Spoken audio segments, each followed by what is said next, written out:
Pag meron po kayong baking soda, lagyan nyo po ng baking soda yung mga litter box para hindi po mangamoy masyado yung ihi ng mga pusa nyo.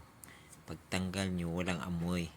Matatanggal yung amoy kasi matapang masyado yung amoy yung ihi. Pag may baking soda, mawawala ang amoy ng ihi.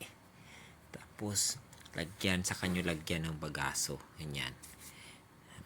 Yung 3 liter box ko po, yan ginagawa ko. Nilalagyan ko ng baking soda sa ilalim. Kasi yung ihi lang naman ang masyadong mabaho. Kasi yung mga poop po nila, tinatakpan naman po nila yon.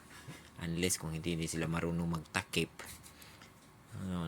Mga ngamoy talaga yung poop. Pero yung ihi talaga, maamoy talaga yon. Kaya pag may baking soda, relax na relax lang pag kinukuha mo yung sa ilalim. Ayan, ito. Lagyan ko ng mga baking soda yan. Yung 3 boxes ko. Tapos saka ko lagyan ng bagaso. Yung dried na bagaso. O, diba?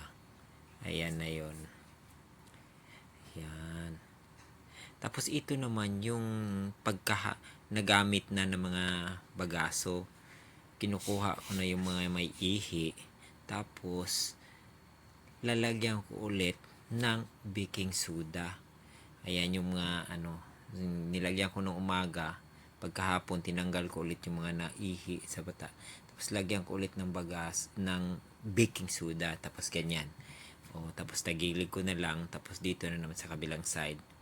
Lagyan ko ulit.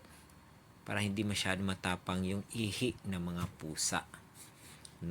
Ganun lang po ang paglagay niya. Ayan. Okay.